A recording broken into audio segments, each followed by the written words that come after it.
pemerintah yang sewenang-wenang, yang memakai tenaga swasta, kalau di Amerika detektif swasta, untuk melanggengkan kekuasaan.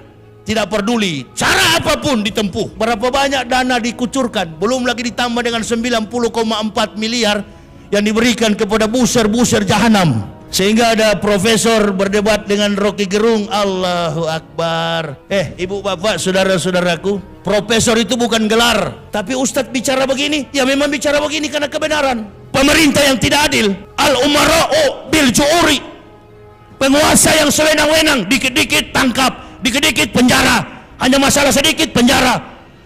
Orang-orang yang di pihaknya, di pihak penguasa, melakukan tindakan apapun, menghina orang, memfitnah seseorang, lolos. Termasuk yang berkata kemarin, Islam itu agama teroris. Innalillahi. Abu Jongos, kalau Islam agama teroris, tidak mungkin saya masuk Islam. Kalau Islam teroris, agama Jokowi apa itu? Agama Jokowi apa? Belum lagi ada satu gerakan yang ingin merubah falsafah negara kita. Komunis mulai berkuasa di mana-mana. Bahkan dengan bangganya anggota parlemen, seorang anggota DPR mengatakan, saya bangga menjadi anak PKI. Ini kalau di zaman Pak Harto, kalau di zaman SBY sudah masuk penjara. Pak Jokowi juga pernah bilang, kalau ada PKI saya gigit. Begitu ada yang ngaku sampai sekarang dia nggak gigit. Bukan melawan, oh jadi Ustadz melawan? Tidak melawan, tapi kita menjelaskan kepada umat cerdas, memahami segala bentuk realitas. Umat Islam ini jangan terlalu bodoh. Nggak pernah ada Nabi Muhammad dalam bentuk gambar, lukisan maupun foto. Mengapa? Karena Nabi Muhammad hidup di zaman yang belum ada foto. Lalu bagaimana mungkin Nabi Isa yang 576 tahun sebelum Nabi Muhammad ada fotonya? Kacau nih kafir ini. Saya nggak pernah ada rasa takut, saya bilang. Sudah putus urat takut saya. Yang saya takut kalau saya tidak sholat 5 waktu. Kalau hanya takut dengan jenderal-jenderal 100 bintang sekalipun, saya tidak pernah takut.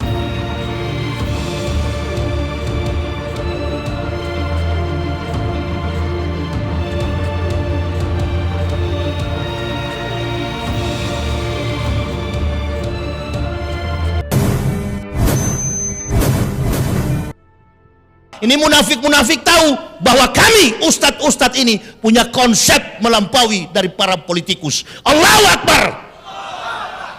Jangan berpikir bahwa saya, Uwas, Tengku Zulkarnain, Haikal Hasan dan lain sebagainya, teman-teman yang lurus di jalan Allah, kami nggak paham berpolitik. Kami lebih piawai, kami lebih cakap, kami lebih tajam melihat realitas politik. Jangankan politik nasional, internasional, global, kami paham.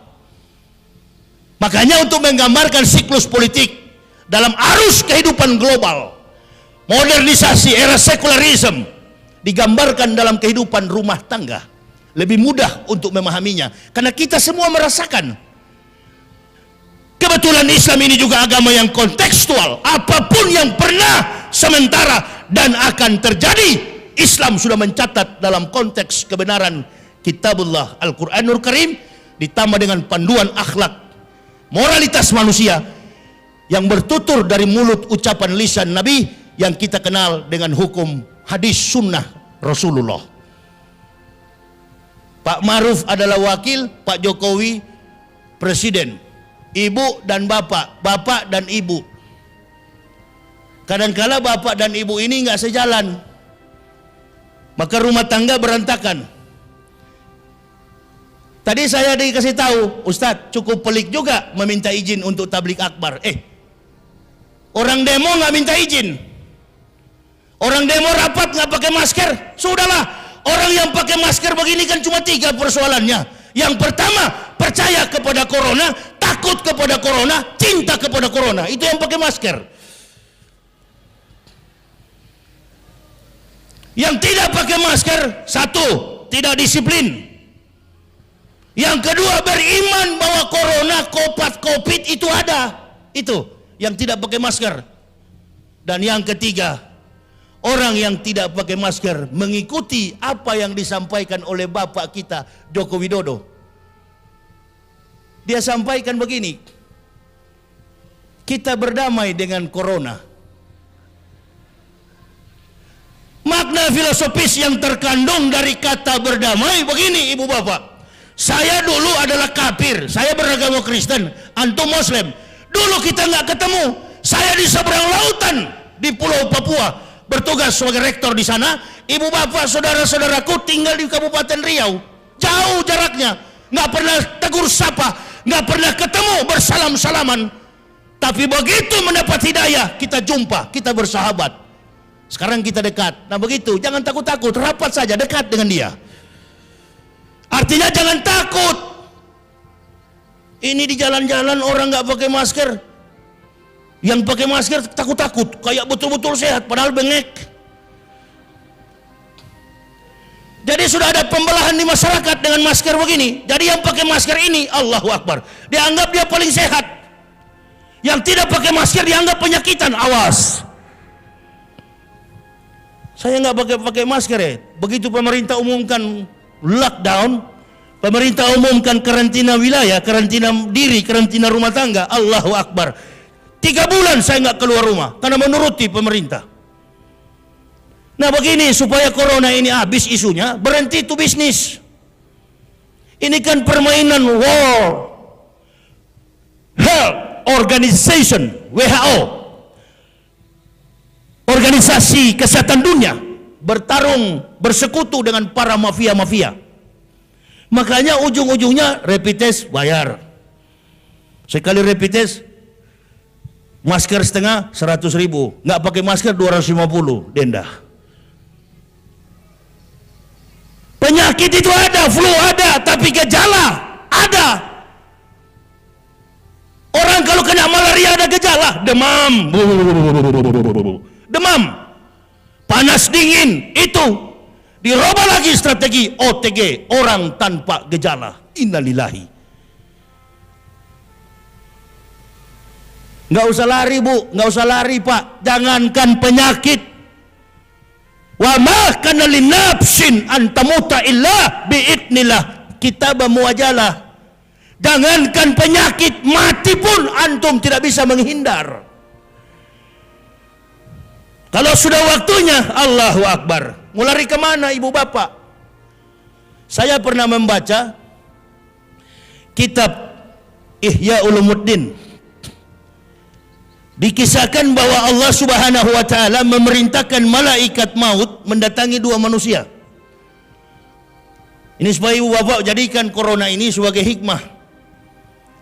Entah dia ada atau tidak, walam bisawab. Yang saya tahu ujung-ujungnya bisnis. Ini yang lain pura-pura di kantor-kantor, di hotel-hotel pakai masker, padahal sudah setengah mati bernapas. Bagaimana orang tidak mati, satu badan terbungkus? Bukan melawan, oh jadi ustadz melawan, tidak melawan. Tapi kita menjelaskan kepada umat cerdas, memahami segala bentuk realitas. Umat Islam ini jangan terlalu bodoh. Apa saja yang diucapkan, iya. Datang ustadz-ustadz awal-awal yang mengaku sebagai ustadz, amin-aminkan. Memang sudah terbiasa bangsa ini, baru sebut satu ayat, ustadz. Baru sebut satu hadis, ustadz. Di Makkah dan Madinah, orang dilantik jadi ustadz, bergelar doktor, magister, doktoral, and profesor, sudah membuat karya ilmiah dengan beratus-ratus judul, barulah diangkat sebagai al-mukarram wal mukhtaram, ustaz, guru. Kita baru muncul satu kali TV, baca satu ayat, baca satu hadis, besok ustaz. Baru diundang orang kampung, pergi ceramah 1-2 hadis, ustaz. Gak begitu, makanya banyak ketipu. Dulu sebelum pemerintahan Jokowi masih SBY, banyak ustaz-ustaz yang muncul. Guntur Bumi. Begitu pensiun Guntur Bumi, muncul lagi Gatot Brajamusti. Ada juga yang jadi pengikut. Lia Edan, Ahmad Musadek. Inilah saya bilang, umat Islam terlalu lemah, tak punya prinsip. Datang lagi yang baru-baru ini, Kanjeng Dimas taat setan. Nah itu semua awal-awal habis itu. Dipercaya.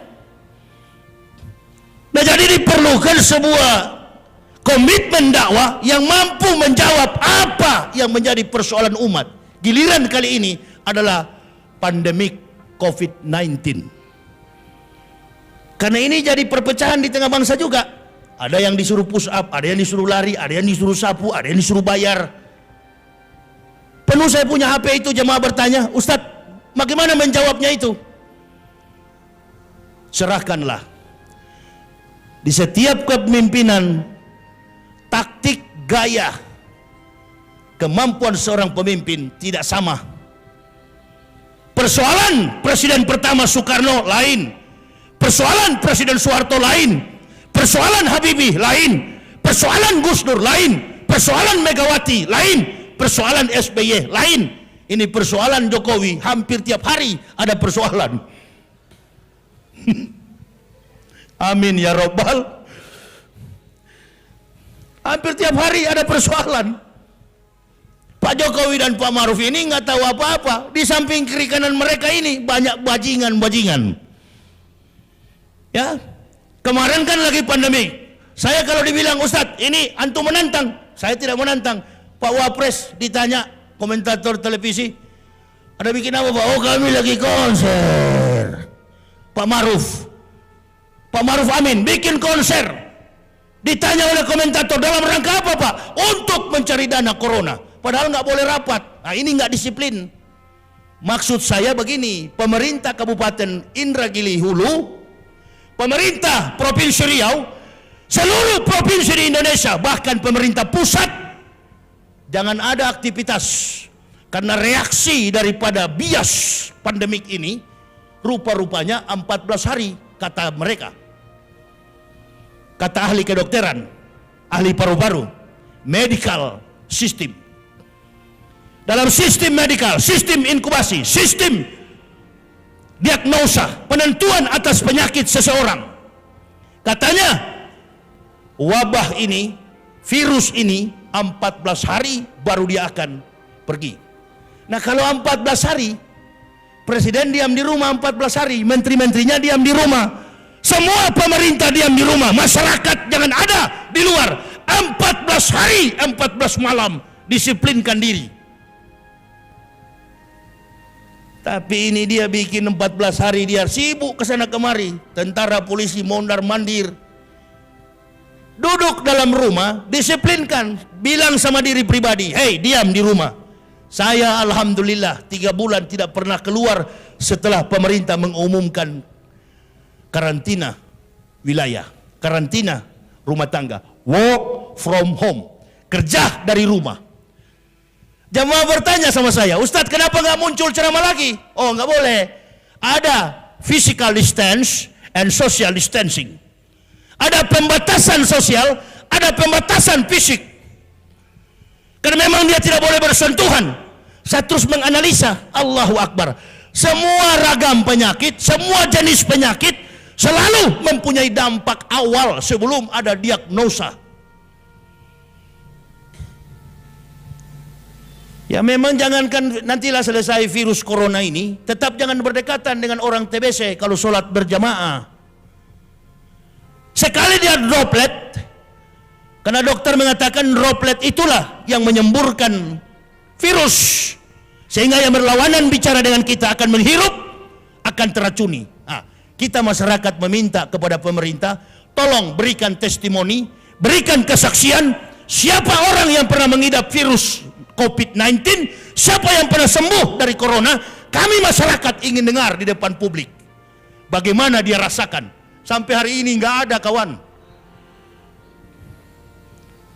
Ada atau tidak sampai hari ini? Ada atau tidak? Nggak ada kawan. Orang-orang yang berkepentingan bisnis, kita berdoalah supaya Pak Jokowi berapa banyak dana dikucurkan, belum lagi ditambah dengan 90,4 miliar yang diberikan kepada buser-buser jahanam. Sehingga ada profesor berdebat dengan Rocky Gerung, Allahu Akbar. Ibu bapak, saudara-saudaraku, profesor itu bukan gelar. Profesor itu adalah profesi. Gelar terakhir manusia itu adalah doktoral, program doktoral. Profesor bukan gelar.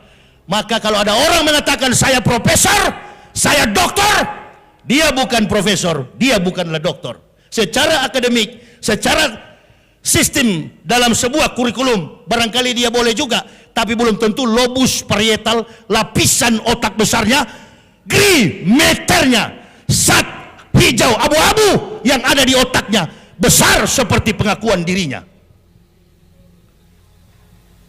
Profesor adalah profesi, profesional. Dalam mengemban sebuah temuan di atas temuan, itu profesor. Kompleks masalah ini, kompleks. Saya coba menjawab makna daripada kemunafikan itu. Seseorang dengan gelar apapun, mau profesor, doktor, karburator, rusak, apapun, kalau sudah berdiri pada pengakuan yang salah, maka dia tidak mampu membuktikan keilmuannya, walaupun berdalih sampai dengan menggunakan bahasa apapun. Ini kemunafikan yang terjadi. Untuk membela yang salah, jangan pakai gelar. Tadi panitia menyebut saya ini dokter, itu dokter dari kafir, nggak laku itu, nggak perlu dalam Islam. Dokter yang saya punya itu bukan dokter di Islam, bukan dari Mekah, bukan dari Madinah, buang ke sana, itu kafir punya itu. Nggak ada, lantas begitu masuk surga malaikat tanya, waktu di dunia apa? NU, surganya sebelah kanan. Gelarnya dokter, oh ambil ke kiri, lantai 15. Gelar di dunia siapa? Joko Widodo, presiden, lantai 21. Nggak ditanya begitu. Ini yang menjadi persoalan penting bagi kita. Karena membela mati-matian sesuatu yang salah, ngomong pun jadi salah. Tidak mendidik masyarakat yang begini banyak, yang membutuhkan ilmu dari para orang-orang yang mempunyai kompetensi di bidang kemampuan akademik. Sudahlah, kalau kita mau jujur, di Indonesia ini banyak orang pakai doktor tapi nggak ada jurnal. Yang penting jarak jauh, transfer 55 juta, besok pakai doktor S3, S2, S1, S8, S10, S-lilin. Ini yang merusak reputasi. Di mana-mana berkeliling, menyebar fitnah. Sudah ketahuan. Tapi dengan gagahnya mereka berdiri, seolah-olah mereka dalam kebenaran. Nah ini makna daripada al-umara'u bil ju'uri, penguasa, pemerintah yang sewenang-wenang, yang memakai tenaga swasta. Kalau di Amerika, detektif swasta, untuk melanggengkan kekuasaan. Tidak peduli cara apapun ditempuh. Pemerintah yang baik, apalagi pemimpin yang baik, tidak perlu memakai tenaga orang lain. Dia menggunakan kemampuan leadership, tidak perlu mencari pengikut yang akan mengejarnya. Saya mau tanya kepada ibu bapak, saudara-saudaraku. Ibu bapak hadir di sini karena undangan dari siapa? FPI yang buat, masyarakat yang buat di sini. Tapi ibu bapak melihat siapa yang datang? Yahya Waloni. Makanya ibu bapak banyak. Amin ya robbal. Karena sudah lihat, oh ini Ustadz Yahya, insya Allah betul-betul berjuang di jalan Allah, bukan kaleng-kaleng kata orang Medan. Makanya datang. Dan ibu bapak tahu, selama 14 tahun saya berdakwah, saya tidak pernah menggunakan sopir pribadi. Saya keliling Indonesia bersama keluarga, istri dan anak. Pengakuan ini tidak pernah berubah sejak 2006, 11 Oktober sampai hari ini, tahun 2006 sampai tahun 2020. Alhamdulillahirabbil alamin, kami sekeluarga tidak pernah berubah dalam ucapan. Kami tetap berkendaraan mengelilingi Indonesia menggunakan mobil pribadi. Besok saya ceramahnya di Bunut, tanggal 5 saya ceramahnya di Medan sampai tanggal 9. Pakai mobil, dan dari awal saya berdakwah tidak pernah pakai sopir, saya sendiri yang bawa. Kadangkala jamaah bertanya, Ustadz tidak takut dikejar oleh orang kafir? Saya katakan, negara kita negara hukum. Siapa yang melakukan kejahatan pasti dihukum. Saya nggak pernah ada rasa takut, saya bilang. Sudah putus urat takut saya. Yang saya takut kalau saya tidak sholat 5 waktu. Karena itu adalah perintah paling utama. Afdalul a'malu as-sholatu khams. Amal yang paling utama adalah sholat 5 waktu. Itu yang saya takuti. Kalau hanya takut dengan jenderal-jenderal 100 bintang sekalipun, saya tidak pernah takut. Takut dengan siapa? Takut dengan bayang sendiri. Kita orang beriman. Orang beriman tidak mungkin melakukan pelanggaran hukum. Hukum Allah saja dia taat, apalagi hukum manusia. Tapi Ustadz bicara begini, ya memang bicara begini karena kebenaran. Pemerintah yang tidak adil, al-umara'u bil ju'uri, penguasa yang sewenang-wenang, dikit-dikit tangkap, dikit-dikit penjara, hanya masalah sedikit penjara. Orang-orang yang di pihaknya, di pihak penguasa, melakukan tindakan apapun, menghina orang, memfitnah seseorang, lolos. Termasuk yang berkata kemarin, Islam itu agama teroris, innalillahi. Abu Jongos. Kalau Islam agama teroris, tidak mungkin saya masuk Islam. Teroris itu ISIS, OSOS, USUS, SS. Itu adalah by design from Jews. Itu adalah gerakan teroris yang dibuat oleh Yahudi dan Amerika. American Israel Public Affairs Committee, AIPAC. Saya tahu itu karena saya dari sana. Dia yang mengendalikan kekuatan supaya apa? Bisa menguasai lahan minyak yang ada di Timur Tengah dengan meniupkan isu seolah-olah Islam teroris. Kalau Islam teroris, agama Jokowi apa itu? Agama Jokowi apa? Islam. Agama Kapolri itu siapa? Idam Aziz, Kapolri. Agamanya Islam. Agamanya Panglima Islam. Kok bisa jadi begini logika kita? Saya yang dari kafir masuk Islam siang malam memperjuangkan agama ini. Antum, Allahu Akbar. Kita nggak pernah sadar jamaah, selama ini kita diadu domba. Ya. Selama ini kita diadu domba. Walan tarda ankal yahud walan nasara hatta tatabya milatahum. Di saat kita berkelahi, kafir mulai bermain pemurtadan di mana-mana. Umat kita diambil satu persatu, kemudian dimurtadkan oleh kafir. Belum lagi ada satu gerakan yang ingin merubah falsafah negara kita, komunis mulai berkuasa di mana-mana. Bahkan dengan bangganya anggota parlemen, seorang anggota DPR mengatakan, saya bangga menjadi anak PKI. Ini kalau di zaman Pak Harto, kalau di zaman SBY sudah masuk penjara. Pak Jokowi juga pernah bilang, kalau ada PKI saya gigit. Begitu ada yang ngaku sampai sekarang dia nggak gigit.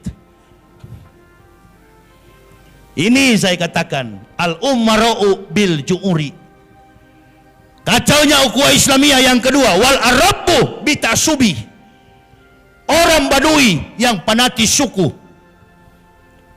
Wal arabu bitasub.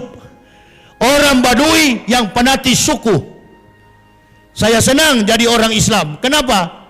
Semua masjid boleh masuk. Nggak ada masjid Padang, masjid Jawa, masjid Sumatera, masjid Aceh. Bebas. Semua umat Islam boleh beribadah di masjid manapun. Begitu masuk azan, Allahu Akbar, Allahu Akbar, Allahu Akbar, Allahu Akbar, Ashhadu an la ilaha illallah. Azan di mana ini? Oh, di sana, masjid di sebelah pagar, di sebelah kantor bupati, di sebelah kantor lurah, di sebelah kantor camat. Azan di mana ini? Oh, di gunung. NU Muhammadiyah, labelnya hanya di hati. Begitu masuk berjamaah, imam mengatakan rapat dan luruskan shaf. As-salatu jami'ah rahimakumullah. Mudah-mudahan Allah merahmati salat ibadah kita. Semua jadi satu, nggak ketahuan pakai jenggot, nggak pakai jenggot, celana jingkrak, celana panjang, yang pakai jojon silakan. Gabung semua satu masjid, beribadah, solat subuhnya 2 rakaat, zuhurnya 4 rakaat, asarnya 4 rakaat, maghrib 3, isya 4. Total sehari semalam 17 rakaat. Kalau di Kristen nggak boleh begitu.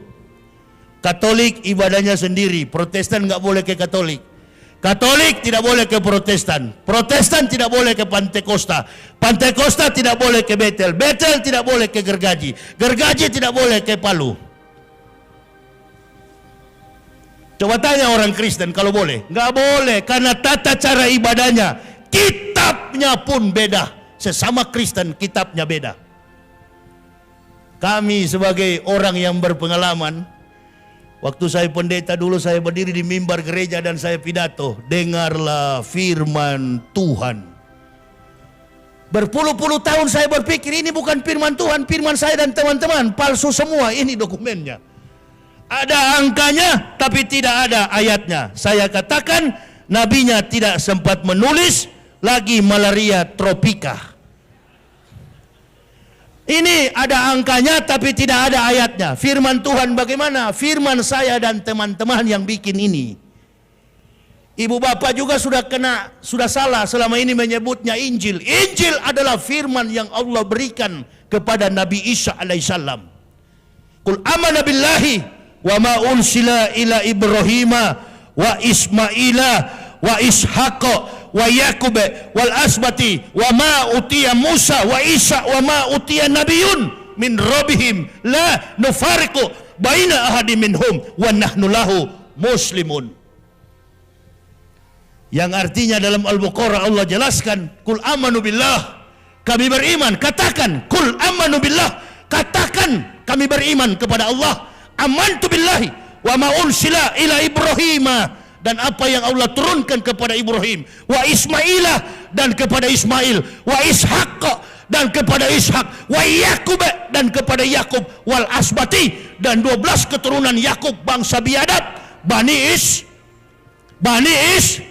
Israel, wal Yakub wal asbati wa ma utiya Musa, dan apa yang Allah turunkan kepada Musa, wa Isa, dan kepada Isa, Injil. Makanya ada rukun iman yang ketiga dan keempat. Beriman kepada Nabi dan Rasul, beriman kepada kitab-kitab para Nabi dan Rasul. Jadi kalau ibu bapak mau cari Injil yang asli, itulah Al-Quran. Isa adalah Nabi kita umat Islam. Yesus adalah Tuhan Kristen.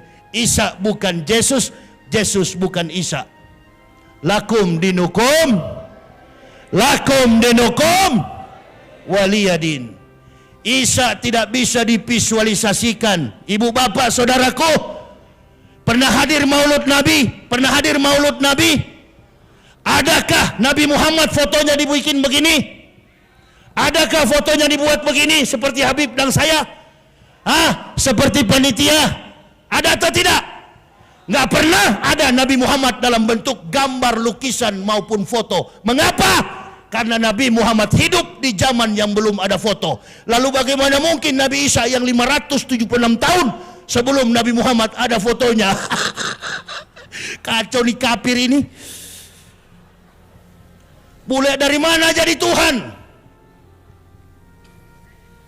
Ini bukan menyinggung orang Kristen, mengatakan orang Kristen kembalilah masuk Islam. Menyerah sajalah kalian, sunat. Di sini ajaran Nabi Isa di Islam. Ibu bapak jangan berkata bahwa Nabi Muhammad bawa Islam. Argumentasi dari mana itu? Tidak teologis. Nabi Muhammad bukan membawa Islam. Nabi Muhammad menyempurnakan Islam. Pada hari ini, wahai Muhammad, kata Allah, kami sempurnakan Islam menjadi agamamu. Jadi Nabi Muhammad bukan bawa Islam. Karena konsep syarah, konsep syariat Islam sudah dilakukan oleh Nabi Isa dan nabi-nabi sebelum Al-Masih. Saya kasih contoh. Dalam surat 19 Al-Quran ayat 30 sampai 31. Isa berkata, "Qala ini Abdullahi atani al-kitab wa ja'alani nabiyah wa ja'alani mubarakan aina ma kuntu awsani bi salati wa zakati ma dumtu hayya." Isa berkata, saya ini hamba Allah. Atani al-kitab, Allah memberi aku kitab. Wa ja'alani nabiyah, dan mengutus aku sebagai nabi. Wa ja'alani mubarakan aina wa kuntu awsani bi salati wa zakati ma dumtu hayya. Kemana aku pergi, kata Al-Masih, Allah memerintahkanku mendirikan solat, menunaikan zakat, madum tuhaya. Pertanyaan saya kepada ibu bapak, kalau kurang yakin sama saya, pulang di rumah, buka Al-Quran, baca surat 19. Judul surat itu adalah ibunya Al-Masih, ibunya Isa Al-Masih, namanya Maryam. Quran surah Maryam ayat 30 sampai 31. Baca baik-baik di rumah itu. Isa berkata, saya hamba Allah, atani al-kitab, Allah memberi aku kitab, wa ja'alani nabiyah, dan mengutus aku sebagai nabi, wa ja'alani mubarakan aina ma kuntu awsani bi salati wa zakati ma dumtu hayya. Kemana aku pergi, Allah memerintahkanku awsani bi salati, mendirikan salat, menunaikan zakat, ma dumtu hayya, sepanjang hidupku. Pertanyaan saya kepada ibu bapak, kalau Isa membayar zakat dan melakukan sholat, dia agamanya Kristen atau Islam? Dia agamanya kafir atau mukmin? Pribadi Isa kafir atau mukmin? Nah, kenapa antum selama ini menghubungkan Isa dengan Kristen? Saya sudah bilang yang datang ini bukan mualaf. Antum semua ini yang mualaf ternyata. Jadi jangan pandang enteng ya. Jangan menganggap kita dari kafir begini nggak mengerti. Kita lebih mengerti daripada bapak ibu. Jadi jangan khawatir keislaman kami. Insya Allah saya orang Sulawesi. Berulang-ulang saya katakan, saya orang Sulawesi, tapi saya hidup dengan prinsip orang Melayu. Lebih baik mati berkalang tanah daripada hidup bercermin bangkai. Allahu Akbar. Nggak pernah saya bergantung kepada makhluk. Saudara-saudara saya, Front Pembela Islam di sini tadi malam jam 9 saya tiba. Mana Ustadz? Dengan siapa? Dengan saya dan istri anak. Kalian mau tanya-tanya kayak belum tahu saja. Dari dulu saya cuma dengan anak istri. Orang bertanya, Ustadz nggak takut dilempar batu sama orang kafir? Di atas peri saja saya ngomong ada kafir di samping. Kafirnya pakai kalung salib besar. Badannya dari ujung jari sampai ke belakang sini penuh tato. Saya sambil telepon, saya bilang kafir-kafir itu masuk neraka. Ada dia di situ. Mampus kau. Saya di atas peri, panitia dari Medan telepon. Sudah di mana Ustadz? Saya di atas peri kawan. Kapan tiba di Medan? 5 hari 5 malam. Lewat feri, kapal peri. Sementara saya ngobrol, tidak tahu di samping railing kapal itu ada si kafir lagi main-main handphone. Pakai baju you can see.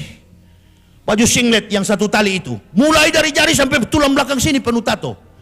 Saya bilang pokoknya di luar, karena saya sudah nggak sadar ada dia di bawah, saya bilang dia akan menghadap punggung, jadi saya nggak tahu. Begitu dia menghadap depan begini, ternyata salib. Saya bilang sama panitia, pokoknya yang kafir neraka habis, Muslim masuk surga. Dia balik begini tengok, Allah salib. Saya bilang dalam hatiku, mampus kau. Bukan cuma di sini ceramah, di luar-luar pun ceramah. Nggak takut Ustaz? Takut sama siapa? Takut kalau nyolong, takut kalau ngambil sandal di masjid, nyolong uang negara, itu takut. Berbuat maksiat, berzina, melakukan perampokan, melakukan perbuatan di luar ajaran Islam, itu nggak boleh. Musyrik, tasyrik, musyrik, merayakan hari raya orang-orang kafir, bergaul dengan kafir, bermunafik terhadap Islam, menghancurkan agama Islam, itu harus ditakuti. Karena sekarang lagi musim ini munafik ini. Itu muncul di televisi, jidatnya sampai bulat besar di sini, kayak ceret ini. Apa ini? Hitam penuh. Bela-bela munafik, bela-bela kafir. Orang mana? Ya orang Riau inilah dia. Siapa Ustadz? Cari tahu sendirilah. Saya sudah berapa puluh kali dilapor jadi nggak mau jelas. Ya? Ngaku Islam, jidatnya tapi anehnya setiap muncul di TV baru jidatnya hitam bulat begini. Kalau orang sholat kan jidatnya cuma kecil-kecil, biasa bulat kecil. Ini bulat besar seperti disodok di aspal dulu. Sebentar malam kan mau muncul di ILC, ambil setrika, tempel. Bukan begitu ibadah. Kata orang Arab, yastakuna minan nasi, wala yastakuna minallahi. Kau bersembunyi di hadapan manusia, di hadapan makhluk, di hadapan Allah, antum tak mampu bersembunyi. Maka lihatlah, hari ini sehat, besok sudah ke rumah sakit, bungkuk, kenapa? Aduh sakit. Berak pun, kentut pun susah di Indonesia, pergi ke Singapura, pulang tinggal nama, habis, mati, wafat. Nggak sadar-sadar nih orang-orang ini. Dia jadi pejabat karena masyarakat inhu. Amin ya Rabbal. Begitu jadi pejabat Islam yang disasar. Saya nggak pernah takut. Di mana Ustaz? Nggak ada saya takut. Saya nggak pernah takut. Ustadz nggak diganggu orang kafir. Ya sering juga dulu, waktu saya sering ceramah ke Manado. Tapi alhamdulillah sudah banyak yang masuk Islam di Manado. Nggak pernah saya takut. Apa Ustadz pernah alami yang begitu-gitu? Enggak. Kalau di jalan, kalau tengah-tengah malam ya pernah alami yang makhluk-makhluk goib. Kadangkala sudah kecapean, duduk, mampir di tengah hutan, istirahat, AC dijalankan, putar lagu qasidah. Istri saya tidur, anak saya tidur, ganti Muammar Jet A, mengaji. Kami tidur di dalam mobil. Kadang-kala ada yang menangis di samping mobil, ada yang ketawa. Ya biasalah setan, makhluk-makhluk halus kan ada di dunia ini. Begitu saya intip hilang, ada lagi yang ketawa. Nah itu aja yang saya khawatirkan, makhluk halus. Kalau di Kristen nggak pernah menghadapi yang begitu, karena memang sama-sama halus. Yang saya alami ya itu, nggak pernah, jarang sekali di orang Kristen keroyok atau apapun. Di mobil saya juga ada samurai, hampir 2 meter panjangnya, ganggu kau kurimbas. Coba. Sudah aku bilang di viral di YouTube di mana-mana. Saya nggak punya kawan, cuma samurai hampir 2 meter. Kau ganggu saya libas. Itu aja. Nggak pernah pakai pembela. Bodyguard saya ada di mobil itu, umur 3 tahun. Namanya Muhammad Ibnu Syawal. Itu bodyguard saya, my bodyguard. Muhammad Ibnu Syawal, anak saya bungsu laki-laki. Itu yang kawal saya. Ibu bapak, ini ustu bi rabbi wa rabbukum. Bergantunglah hanya kepada Allah. Pembelaan kita hanya kepada Allah. Selagi kita ikhlas di jalan Allah, yakinkan sajalah bahwa kehidupan kita ini akan senantiasa mendapat pertolongan dari Allah. Kita mencoba untuk memberantas kebatilan dan meluruskan jalan kebenaran ini. Karena semakin hari saya lihat Islam ini, giro keislamannya, cahaya Islam ini makin hari makin pudar, makin hari makin kabur. Orang-orang sudah dirundung dengan berbagai macam persoalan. Persoalan ekonomi, persoalan politik, persoalan macam-macam. Nah inilah kami datang, mudah-mudahan dapat memberikan pencerahan kepada ibu bapak. Insya Allah kalau belum puas, nanti malam masih ada ceramah saya. Di masjid apa itu? Di Masjid As-Sa'adah. Insya Allah habis dari situ saya pulang istirahat dan besok akan ada di Bunut. Di lain waktu kita bisa jumpa kembali. Ibu bapak, ini yang bisa saya sampaikan. Mudah-mudahan apa yang saya sampaikan ini dapat memberi setidak-tidaknya motivasi kita untuk selalu sabar menghadapi kehidupan sekarang. Berdoa meminta petunjuk dari Allah agar ada pemimpin yang baik di negara kita di kemudian hari. Dan saya sampaikan pula di kesempatan ini ada buah buku yang saya bawa terkait dengan biodata lengkap saya. Ini bapak ibu yang ingin memilikinya, ini dokumen saya ketika mempendetakan para pendeta dan membongkar kebohongan dokumen kafirin. Kami sekeluarga memeluk agama Islam. Bagi yang berminat untuk memilikinya, silakan ambil di mobil saya, tapi bayar. Sudah diam-diam pikirnya gratis ini Ustadz kasih. Enggak, kami kemana-mana tidak pernah meminta biaya dari panitia. Tapi kalau sudah disiapkan, apa boleh buat. Ini kami bawa untuk membantu perjalanan jihad dakwah fisabilillah. Tangan di atas lebih mulia daripada tangan di bawah. Kami tidak pernah ada manajemen dakwah. Kami berdakwah dengan meletakkan keikhlasan di hadapan Allah. Allahumma habib ilainal iman.